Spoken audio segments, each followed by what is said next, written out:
ውድ የአሃዱ ቤተሰቦች ኢትዮጵያን በዲፕሎማሲው ሥራ ያገለገሏት ታላላቅ ሰዎች በታሪክ ውስጥ ስማቸው ሁሌም ይነሳል። ከነዚያ መካከል ጸሐፌ ትእዛዝ አክሊሉ ሀብተወልድ፣ ከተማ ይፍሩ እና ዶክተር ምናሴ ኃይሌ ግዙፋን ሆነው ብቅ ይላሉ። እነዚህ ሰዎች ኢትዮጵያ ሀገራቸውን በዓለም አቀፍ መድረክ ከፍ አድርገው አስጠርተው አስከብረውም ያለፉ ናቸው። ሥራቸው ከኢትዮጵያ አልፎ መላውን አፍሪካ በማስተባበር ረገድ ታላላቅ ተግባራትን ያከናወኑም ናቸው። በዛሬው ኢትዮጵያዊ ስንክሳራችን በንጉሥ አፄ ኃይለ ሥላሴ ዘመን ገናና ዲፕሎማት የነበሩትን ዶክተር ምናሴ ኃይሌንና ማንነታቸውን በጥቂቱ አነሳሳለሁ። ጥበቡ በል ኢትዮጵያ ከነበሯት ታላላቅ ሰዎች መካከል ዶክተር ምናሴ ኃይሌ በብዙ ነገሮቻቸው ይታወሳሉ። ከነዚህ መካከል ንጉሥ አፄ ኃይለ ሥላሴ በታላላቅ የዓለማችን መድረኮች ላይ ንግግር ሲያደርጉ ከውጭ ሀገራት መገናኛ ብዙሃን ጋርም ቃለ መጠይቅ ሲያካሂዱ የማስተርጎሙ ሥራ የዶክተር ምናሴ ኃይሌ ነበረ። ንጉሥ አፄ ኃይለ ሥላሴ ደምቀው በታዩባቸው መድረኮች ሁሉ ድምፃቸው የሚሰማው እኚሁ ጎምቱ ዲፕሎማት ዶክተር ምናሴ ኃይሌ ነበሩ። የኢትዮጵያን ግዙፍነት በባህል፣ በታሪክ፣ በሃይማኖት፣ በነጻነት፣ በቅርስ፣ በአስተዳደር ረገድ በየመድረኩ ሲመሰክሩ የኖሩላት እኚህ ታላቅ ሰው ታሪካቸው፣ ማንነታቸው እምብዛም ሲነገር አይስተዋልም። ምክንያቱ ደግሞ ከ1967 ዓ.ም በኋላ ከሚወዷት ሀገራቸው ከኢትዮጵያ ተሰደው በምድረ አሜሪካ 50 ዓመታት ያህል ቆይተው ጳጉሜ 5 ቀን 2017 ዓ.ም በአሜሪካው ኒው ጀርሲ ውስጥ በስደትም አርፈዋል።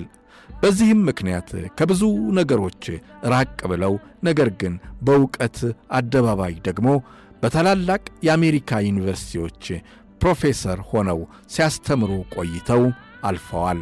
እናም እኚህን የምን ጊዜም የኢትዮጵያ ታላቅ ዲፕሎማትን ማንነት እየዘከርን የዲፕሎማሲ በረከታቸውን ለትውልድ እናቆያለን። ዶክተር ምናሴ ኃይሌ በኢትዮጵያ ዲፕሎማሲ በሕግና በፐብሊክ ሰርቪስ ዘርፎች ታላቅ አሻራቸውን ያኖሩ በመሆናቸው ሕይወታቸውና ያበረከቱት ቅርስ በክብር ይታወሳል። በ1922 ዓመተ ምህረት በሐረር ከተማ ከወይዘሮ እሌኒ ኃይሌና ከአቶ ኃይሌ ድብነህ የተወለዱት ዶክተር ምናሴ ኃይሌ የሁለተኛ ደረጃ ትምህርታቸውን በአዲስ አበባ ኮተቤ ሁለተኛ ደረጃ ትምህርት ቤት ተከታትለዋል። ገና በ17 ዓመታቸው ወደ አሜሪካ ተልከው ከሌሎች ምርጥ ተማሪዎች ጋር ተጨማሪ ትምህርት እንዲከታተሉ ከታጩት ተማሪዎች መካከል አንዱ ነበሩ። በ1942 ዓመተ ምህረት ከዊስኮንሲን ዩኒቨርሲቲ ማዲሰን የባችለር ዲግሪ አግኝተዋል። በመቀጠልም በ1946 ዓመተ ምህረት ከኮሎምቢያ ዩኒቨርሲቲ የጁሬስ ዶክተሬትን አግኝተዋል። በ1949 ዓመተ ምህረት ደግሞ ማስተርስ ዲግሪና በ1953 እንደገና የዶክተሬት ዲግሪን በዓለም አቀፍ ሕግ አግኝተዋል። በ1954 ዓመተ ምህረት ወደ ኢትዮጵያ ከተመለሱ በኋላ በውጭ ጉዳይ ሚኒስቴር የሕግ አማካሪ ሆነውም ተሾሙ። በዚህ ወቅት ከአሜሪካ መንግሥት ጋር የተደረገውን የሰላም ልዑካን ፕሮግራምን ድርድርና ስምምነት ወይም ፒስ ኮርፐስ አግሪመንት መርተዋል። በዚያው ዓመት ለኢትዮጵያ የመጀመሪያው የሲቪል ሰርቪስ ኮሚሽነር ሆነውም ተሹመዋል። በተሰጣቸው ኃላፊነት የፐርሶኔል አስተዳደር ኤጀንሲን እንዲያቋቁሙም አድርገዋል። እንዲሁም መሠረታዊ የሲቪል ሰርቪስ መመሪያዎችንም አርቅቀው አሳትመዋል። በ1955 ዓመተ ምህረት በንጉሠ ነገሥቱ የግል ካቢኔ ውስጥ በመሆን የውጭ ጉዳይ፣ የፍትሕ ጉዳይና የውጭ ደህንነትን ጨምሮ ስትራቴጂያዊ ጉዳዮችንም ይቆጣጠሩ ነበረ። ከ2 ዓመት በኋላ የማስታወቂያ ሚኒስቴር ሆነው ተሹመው የኢትዮጵያን የመገናኛ ብዙሃን ተቋማትንም አሻሽለዋል። እንዲሁም የሀገሪቱን ሁለተኛው ትልቅ የአማርኛ ጋዜጣ የነበረውን የዛሬቱ ኢትዮጵያ የተሰኘውን ጋዜጣም የመሠረቱ ናቸው።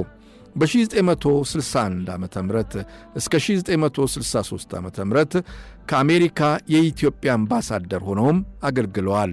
በቀዝቃዛው ጦርነት ዘመን ዲፕሎማሲውን በጥራትና በእውቀት በመከታተል በወቅቱ የኢትዮጵያን ጥቅምም አስከብረዋል። በ1963 ዓመተ ምህረት የውጭ ጉዳይ ሚኒስቴር ሆነውም ተሾሙ። በተባበሩት መንግሥታት ድርጅት ወይም ዩኤን፣ በአፍሪካ አንድነት ድርጅት ወይም ኦኤዩ እና በገለልተኛ ሀገራት ንቅናቄ ነን አላይንድ ሙቭመንት ከፍተኛ መድረኮች ላይ የኢትዮጵያ ልዑካንን ቡድንንም መርተዋል። የአፍሪካ አንድነት ድርጅት የሚኒስትሮች ምክር ቤት ዋና ሰብሳቢ ሆነውም አገልግለዋል። በ1964 ዓመተ ምህረት የመጀመሪያውን የሱዳን የእርስ በርስ ጦርነትን ያስቆመውን የአዲስ አበባ ስምምነትን በማሳካት ወሳኝ ሚናም ተጫውተዋል። በተጨማሪም የኢትዮጵያና ሱዳን ድንበርን ማካለል በበላይነትም መርተዋል። ንጉሠ ነገሥት አፄ ኃይለ ሥላሴ ታሪካዊ ጉብኝት በቻይና ባደረጉበት ወቅት አብረዋቸው ተጉዘዋል። በአፍሪካ አንድነት ድርጅት ከፍተኛ ስብሰባ ላይ ያደረጉት ትልቅ ተምሳሌታዊ ንግግር ለታሪክ የሚታወስም ሆኖ ይጠራል። ድርጅቱ መቀመጫውን እንዲቀይር ሊቢያ የሰነዘረችውን ጫና በመቃወም ኢትዮጵያ ዋና መቀመጫቸው ሀገር ሆና እንድትቀጥል በጽናት የተሟገቱበት ወቅት ነበረ። አፍሪካ ለሽያጭ አትቀርብም ያሉትና አፍሪካን መግዛት አይቻልም ብለው ያስረገጡበት ንግግራቸው ዘመን ተሻጋሪ የአፍሪካ ሉዓላዊነት ልዩ መገለጫ ሆኖም ይጠቀሳል። ከ1966ቱ አብዮት በኋላ ዶክተር ምናሴ ኃይሌ በወታደራዊው ደርግ መንግሥት 14 ወራትም ታስረዋል። በኋላም እንደተፈቱ ወደ አሜሪካ በስደት ሄዱ። እዚያም በደፋርነት አዲስ ሕይወት በመመስረት ኒውዮርክ በሚገኘው ካርዶዝ ዩኒቨርሲቲ የሕግ ትምህርት ቤት ለ26 ዓመታት የዓለም አቀፍ ሕግ በፕሮፌሰርነት አስተምረዋል። ዶክተር ምናሴ ኃይሌ በአእምሮ ብቃታቸው በቅንነታቸውና ለኢትዮጵያ በነበራቸው የማይናወጥ ቁርጠኝነት ይታወሳሉ። ባለቤታቸው ወይዘሮ አይሬስ ኃይሌ ለ71 ዓመታት በትዳር አብረዋቸው ኖረዋል። ይህ ረጅም ዘመን ነው። ዶክተር ምናሴ የአንድ ሴት ልጅ የወይዘሪት ሱዛን ኃይሌ እና የሦስት ወንድ ልጆች የዶክተር ዳዊት፣ የዶክተር ዳንኤልና የዶክተር ሚካኤል አባት ነበሩ። እንዲሁም 8 የልጅ ልጆችና 1 የልጅ ልጅ ልጅ አፍርተዋል።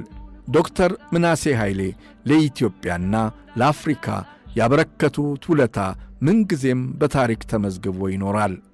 ፈጣሪም ነፍሳቸውን ይማርልን። እንደ እርሳቸው ዐይነት ታላላቅ ዲፕሎማቶችንም ይስጥልን።